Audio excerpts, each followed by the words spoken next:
chapter 4, verse 9, it says this, "But now that you know God, or rather are known by God, how is it that you are turning back to those weak and miserable principles? Do you wish to be enslaved by them all over again? You are observing special days and months and seasons and years." Ladies and gentlemen, it is critical that we understand the context. So let's go to verse 8. It says, "Formerly, when you did not know God." So what we're saying here, or what we are supposed to believe in Galatians chapter 4, is that the Gentiles, Paul is rebuking the Gentiles for going back to Judaism. He's rebuking them for going back to the Sabbath. When the fact is, right here in verse 8, it says that they never knew God. Matter of fact, it says even further than that, that they served other gods. These were pagan Gentiles. These were Gentiles that were in polytheistic belief structure, and in every cultic society in the first century, and still today, every cult had their own Sabbath, their own new moons, their own festivals and feast days.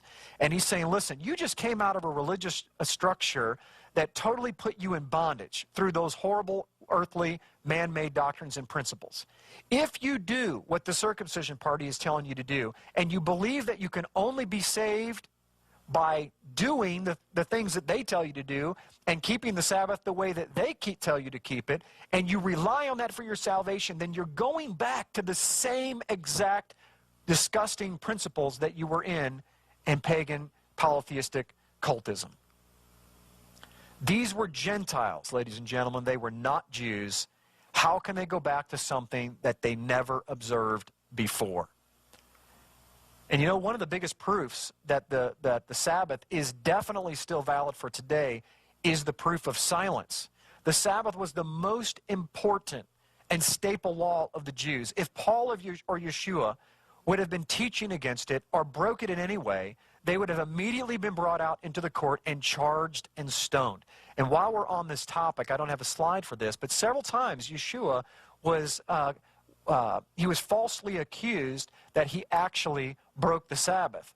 But every single one of those, in a more careful observation, you'll come to the conclusion that he was not breaking the Torah at all. He was breaking their laws, the extra laws that they had added to the Torah. He never broke his Father's word. He said he kept it perfectly. As a matter of fact, if he would have broken one of the Sabbath laws, he would not have qualified to be our Messiah, because to be the Messiah, he must be sinless.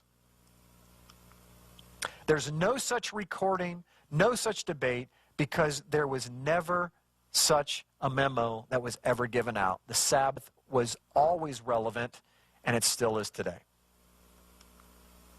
There's absolutely no evidence that the early believers did not celebrate the Sabbath. None. Matter of fact, as we're going through here, hopefully you can see there's an abounding amount of information that they kept it. And you know what? A lot of the argument comes out and says, well, they never said keep the Sabbath. Well, if the Sabbath is the most foundational law in all of first century Judaism, do they have to tell them to do it when everybody knows to do it? That's like saying that you've had your license for your whole life, your driver's license, that we have to come back, we're going to reinstitute the entire Constitution of America, and now we have to come back and tell you to stop at a red light or stop at a stop sign.